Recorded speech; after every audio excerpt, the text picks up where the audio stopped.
Selamat pagi, kita lanjutkan kuliah kita.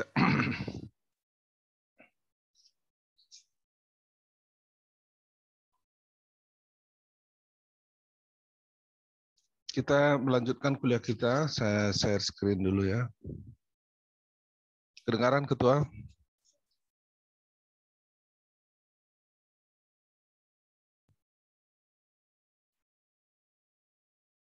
Kedengaran nggak? Suardi?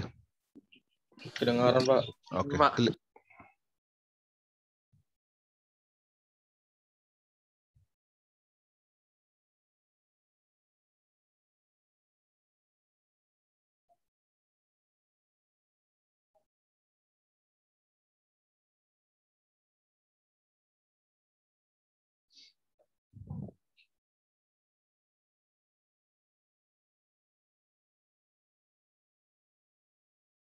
Kita lanjutkan kuliah kita dengan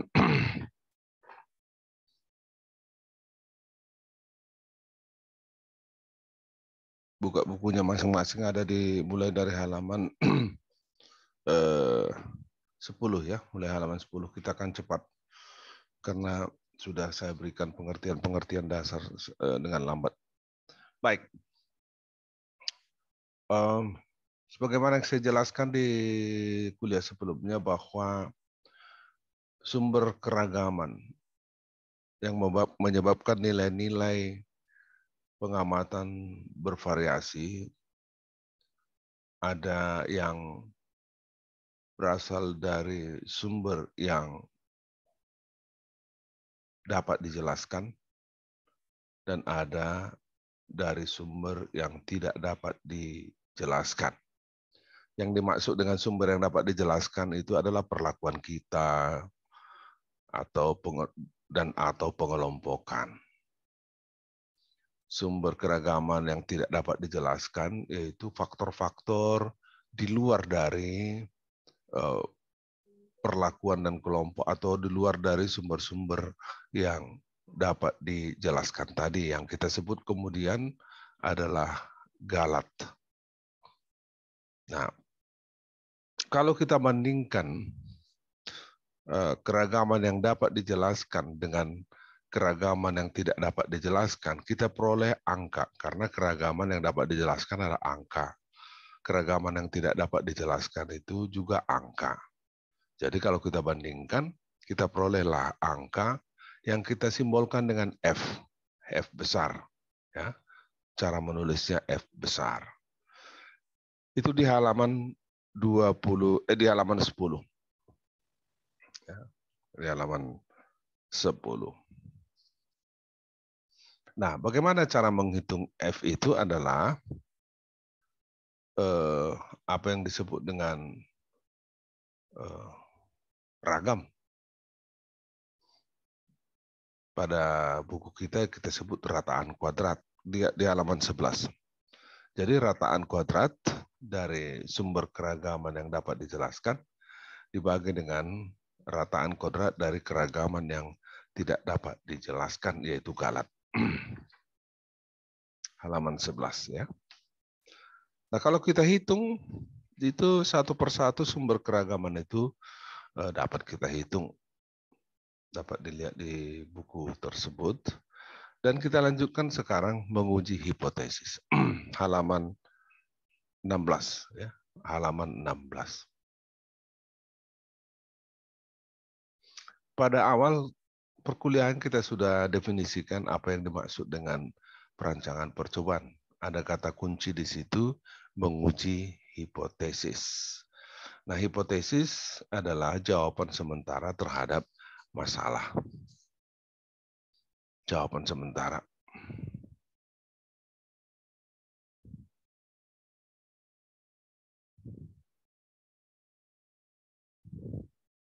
Admission nggak boleh lagi ya, udah jadi terganggu.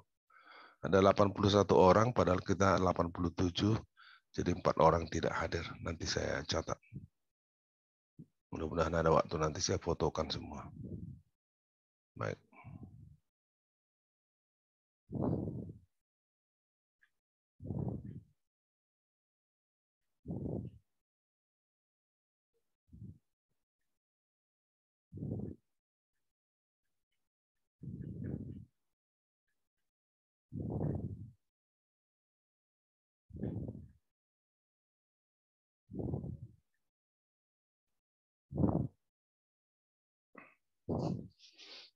Nah, bentuk hipotesis kita ada dua, ya. Lihat di halaman 16 itu. Bisa bentuk yang pertama, bisa juga bentuk yang kedua. Yang umumnya kita gunakan bentuk yang kedua.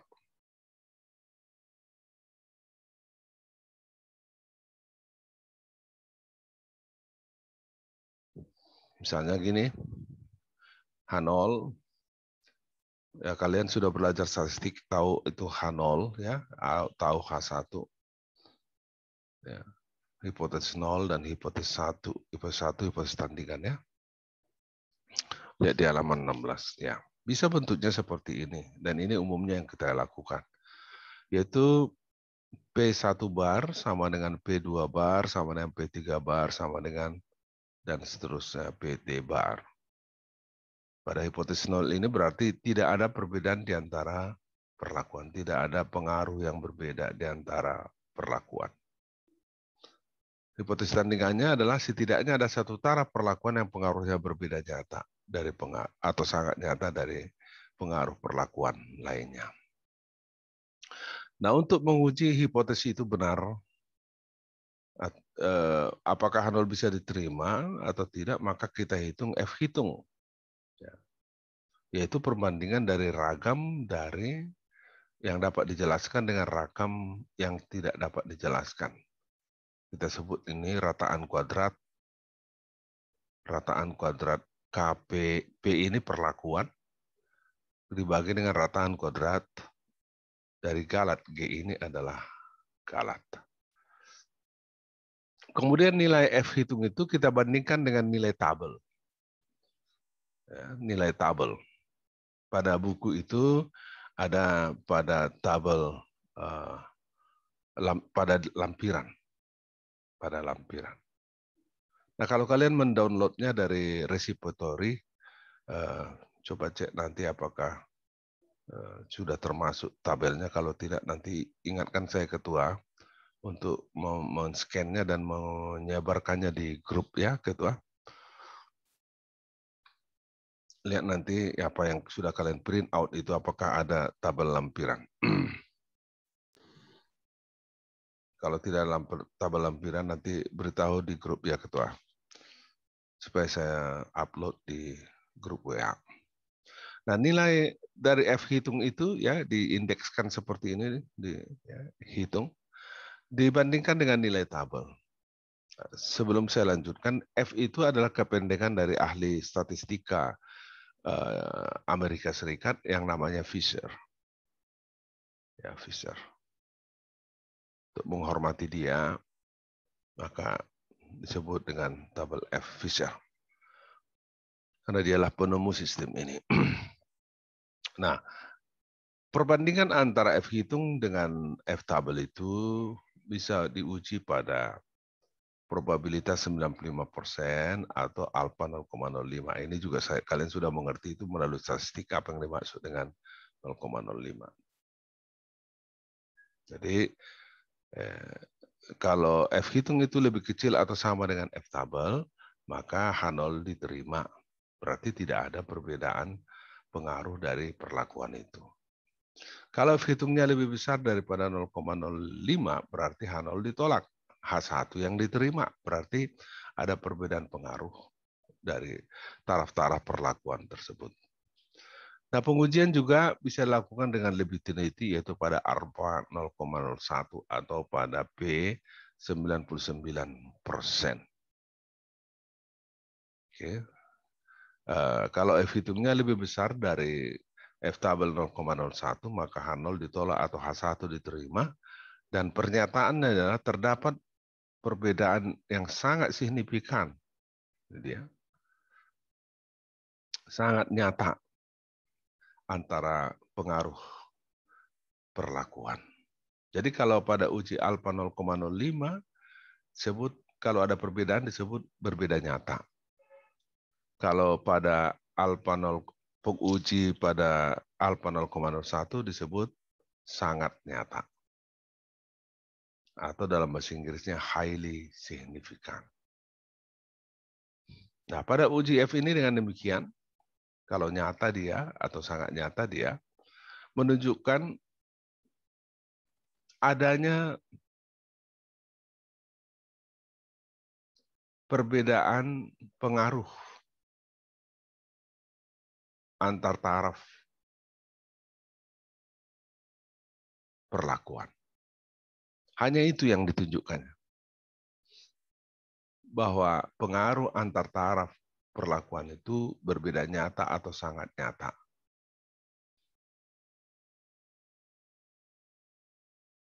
Perlakuan mana berpengaruh berbeda dengan perlakuan mana, itu diuji dengan cara lain, yaitu dengan metode uji beda antar rataan, yang itu kan akan kita pelajari pada bab 5. Jadi sekali lagi, uji F hanya sampai menunjukkan bahwa ada atau tidak ada perbedaan pengaruh antar taraf perlakuan.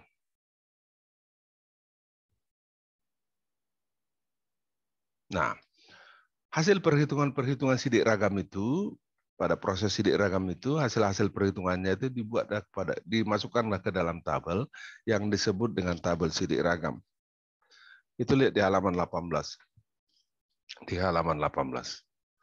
Coba lihat tabel kolom pertama sumber keragaman, kedua derajat bebas, jumlah kuadrat, rataan kuadrat, F hitung, F tabel 0,05, F tabel 0,01. Nah, Anda lihat bahwa ini ada 7 kolom. Ada 7 kolom. Nah, kolom yang rancangan percobaan manapun yang kita gunakan, kolom ini tetap jumlahnya 7. Nah, sekarang yang membedakannya adalah sumber keragamannya ini. Sumber keragamannya. Kalau dia rancangan acak kelompok, ya sumber keragamannya yang dapat dijelaskan kelompok, perlakuan, dan kemudian ada galat. Inilah galatlah sumber keragaman yang tidak dapat dijelaskan. Kemudian total. Nah, di belakang dari angka-angka itu, F hitung itu bisa kita berikan notasi. Biasanya notasi yang diberikan adalah tanda bintang 1, tanda bintang 2, atau TN. TN artinya tidak nyata. TN artinya tidak nyata.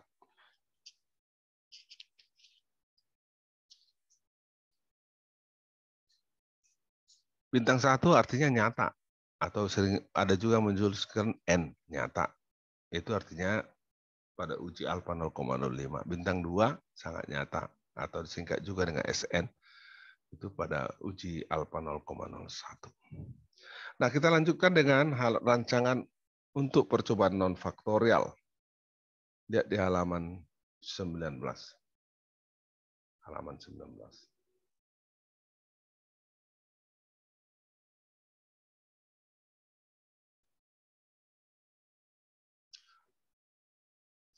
Percobaan kita kelompokkan dalam 2 kelompok. Pertama, kelompok percobaan faktorial. Kedua, kelompok percobaan non-faktorial atau disebut juga nirfaktorial.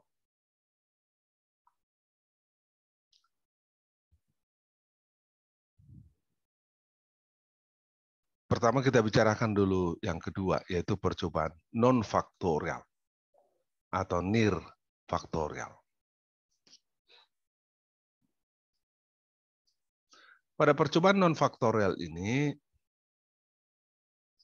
ada beberapa tipe, ada beberapa ciri sehingga dia dimasukkan dalam percobaan non-faktorial. Yang pertama, percobaan itu satu faktor perlakuan saja atau single factor eksperimen. Misalnya percobaan itu hanya menggunakan satu varietas. Misalnya percobaan untuk menguji tingkat produksi jagung dari varietas Arjuna maksud saya percobaan ini perlakuan ini adalah percobaan varietas dan tarafnya bisa beberapa.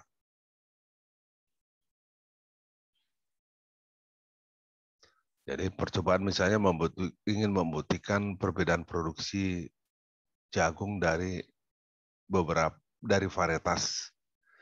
Digunakanlah beberapa varietas. Arjuna, Pionir, dan CP1. Jadi percobaan ini adalah satu faktor perlakuan, yaitu varietas.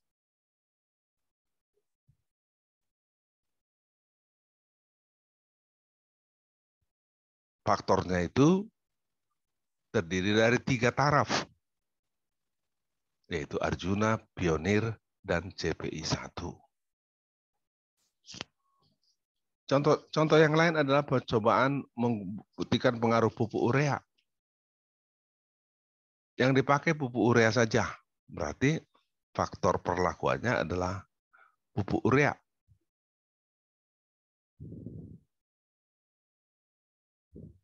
Perlakuan ini terdiri dari beberapa taraf. Dalam hal ini terdiri dari 4 taraf, yaitu 0 kg per hektar, 150, 300, dan 450 kg per hektar.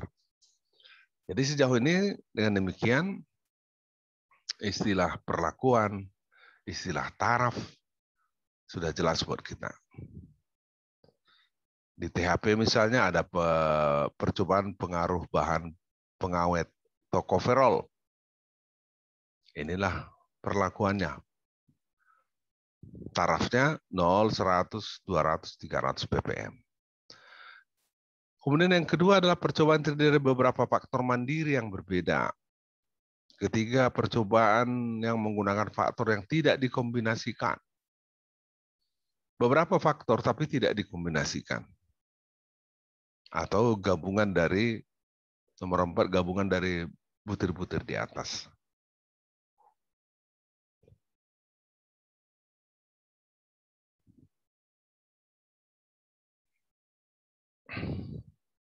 Nah, secara garis besar ada 2 kelompok rancangan pengolahan lingkungan, rancangan lingkungan untuk faktor-faktor tersebut. Ada rancangan acak kelompok, ada rancangan lengkap, ya, ada rancangan bujur sangkar yang digunakan untuk single factor, ya, yang digunakan untuk percobaan non faktorial, rancangan acak lengkap, rancangan kelompok, rancangan bujur sangkar. Tetapi rancangan ini dapat juga digunakan untuk percobaan faktorial, kecuali rancangan bujur sangkar. Jadi rancangan acak lengkap, rancangan kelompok itu bisa digunakan di percobaan faktorial, bisa digunakan pada percobaan non faktorial, bisa juga digunakan pada percobaan faktorial. Tapi rancangan bujur sangkar itu hanya digunakan untuk percobaan non faktorial.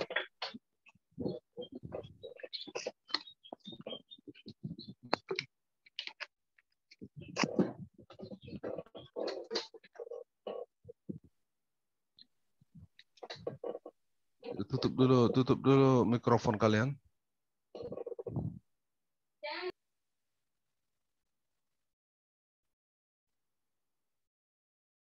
Oke. Nah, pertama kita bicarakan rancangan acak lengkap. Itu di halaman 20. Halaman 20. Buka bukunya di halaman 20. Rancangan acak lengkap non-faktorial atau disebut juga completely randomized design, disingkat dengan RAL dalam bahasa Inggris, ya, bahasa Indonesia. RAL, R rancangan, A acak, L lengkap. Pada rancangan ini diasumsikan satuan percobaan itu homogen. Satuan percobaan itu homogen. Di perkuliahan yang lalu sudah kita bicarakan apa yang dimaksud dengan satuan percobaan atau experimental unit. Ya. Homogen maksudnya tidak terdapat perbedaan yang nyata antar satuan percobaan. Tidak terdapat perbedaan yang nyata antar satuan percobaan.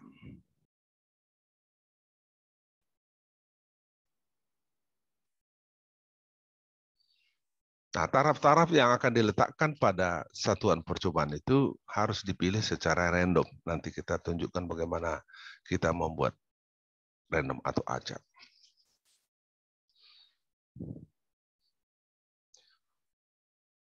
Para pakar mengatakan bahwa rancangan acak lengkap itu cocok digunakan di tempat-tempat yang relatif seragam, misalnya laboratorium, rumah kaca, kandang ternak.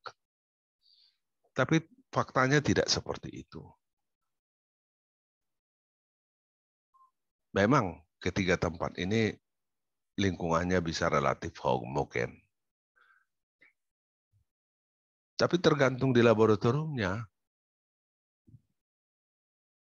Tidak selalu harus rancangan acak lengkap di laboratorium. Maksud saya demikian. Bisa rancangan acak kelompok.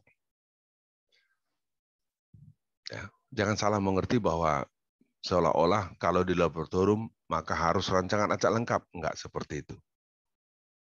Di laboratorium pun, di rumah kaca pun, di kandang ternak pun, kita harus perhatikan apakah lingkungannya itu relatif homogen atau tidak.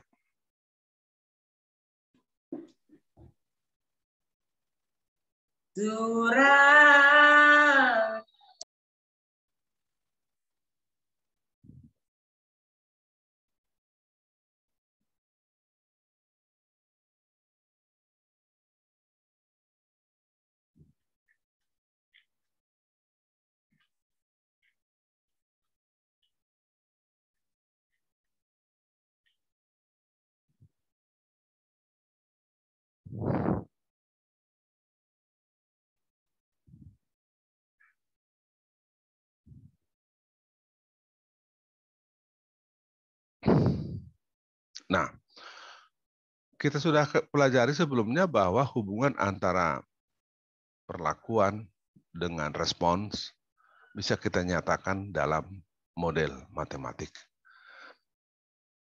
Pada rancangan acak lengkap ini, model matematiknya seperti pada halaman 21.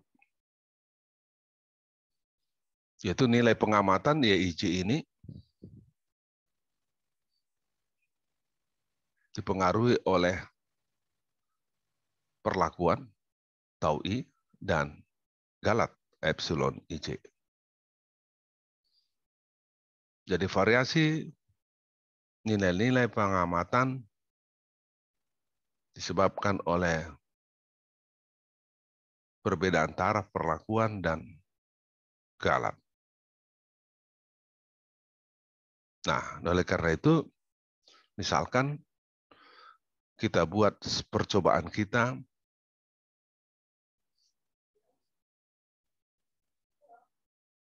dengan menggunakan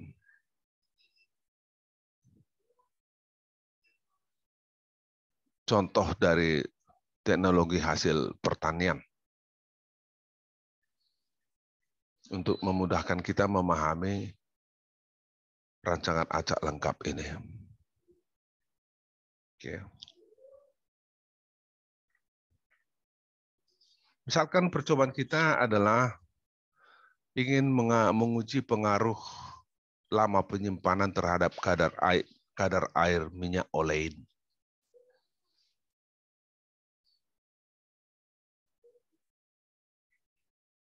Minyak olein ini minyak sawit, minyak makan namanya.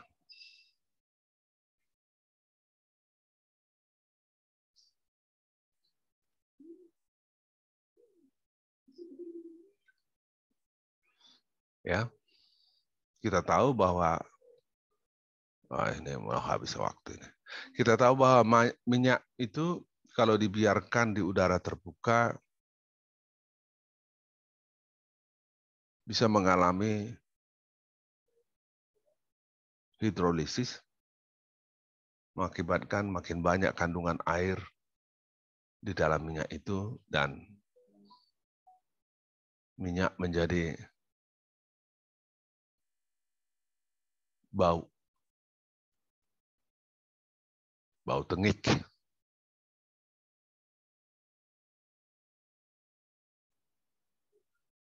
Nah, kita ingin tahu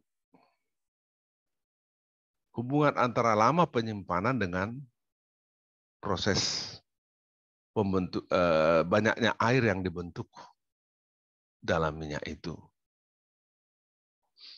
Maka seorang mahasiswa THP melakukan percobaan dengan menyimpan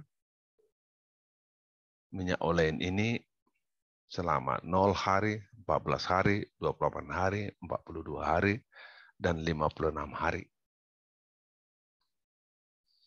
Taraf-taraf, berarti tarafnya ada 5. Kita simbolkanlah taraf itu dengan L. Berarti L0, L1, L2, L3, dan L4. Kalau kita buat hipotesisnya, H0-nya, berarti L0 bar sama dengan L1 bar, sama dengan L2 bar, sama dengan L3 bar, sama dengan L4 bar. Berarti tidak ada perbedaan kandungan air minyak olein yang disimpan dengan lama penyimpanan yang berbeda. Berapa lama pun disimpan, kandungan airnya sama. Itu maksudnya pada H0 ini. Tentu pada selang waktu 0 sampai 56 hari tersebut. Hipotesis tandingannya adalah setidaknya ada satu taraf perlakuan yang besar pengaruhnya terhadap kandungan air dalam minyak olein berbeda nyata atau sangat nyata dari pengaruh taraf perlakuan lainnya. Bahasa singkatnya adalah ada setidaknya 2 taraf yang berbeda kandungan airnya. Tergantung lama penyimpanannya. Nah, bagaimana kita melakukan percobaan ini? Kita sebut dengan tahapan pelaksanaan. Lihat di halaman 23. Tahapannya itu ada 3. Pertama, pengacakan dan penataan. Kedua, penyediaan tabel pengamatan dan tabel sidik ragam. Dan ketiga, pembuatan sidik ragam. Nah, perlu saya tekankan di awal ini bahwa rancangan percobaan apapun nantinya kita gunakan, tahapannya ini sama. Tahapannya ini sama. Baik, kita mulai dengan pengacakan dan penataan. Langkah pertama adalah tetapkan jumlah ulangan.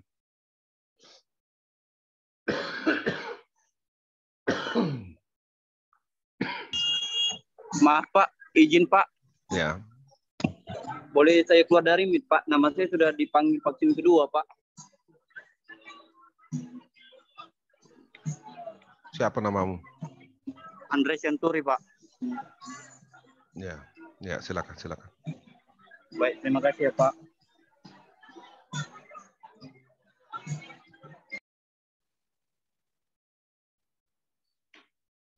Baik, target kita hari ini sudah tercapai. Kita akan masuk ke minggu depan, ya. Kita akan masuk mempelajari ini lebih jauh di minggu depan. Dan saya berharap di kuliah minggu depan ini sudah selesai tahapannya dan kita sudah bicarakan juga rancangan acak kelompok. Sekali lagi karena buku sudah kalian punya, maka kalian bacalah sehingga kita bisa lebih cepat. Karena waktu juga sudah mau habis. Ya, tanggung sekali. Ya. Jadi langkah pertama itu menetapkan jumlah ulangan, kemudian mengalihkannya dengan taraf perlakuan sehingga diperoleh apa? Satuan percobaan. Jumlah dari satuan percobaan. Jadi kalau kita tetapkan pada percobaan ini adalah 3 taraf, 3 ulangan, maka dikali dengan 5 taraf tadi, maka terdapat 15 ya, satuan percobaan. 3 kali 5. Langkah yang kedua adalah melakukan penataan letak botol-botol pada rak botol. Ya. Nah, percobaan ini dilakukan di laboratorium dengan menggunakan rak botol. Langkah yang ketiga adalah menentukan secara acak satu perlakuan untuk setiap satuan percobaan. Nah ini, oke, sampai di sini dulu sesuai dengan target kita. Kita stop dulu screen-nya ya. Jadi mulai minggu depan kita bicarakan langkah ketiga, dan kalau ini sudah selesai nanti sangat cepat kita membicarakan rancangan-rancangan percobaan lain.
Ada pertanyaan? Ada pertanyaan? Buka videonya dulu semua.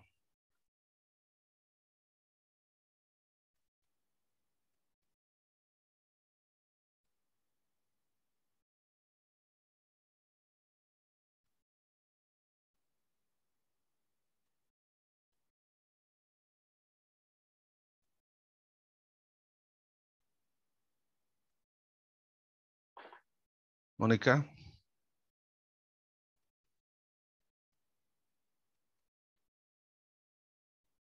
Monica?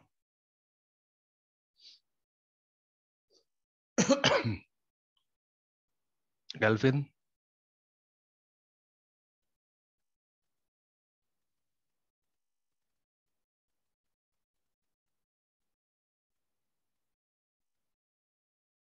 Gideon?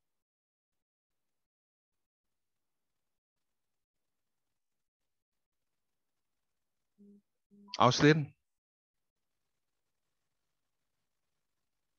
Martin?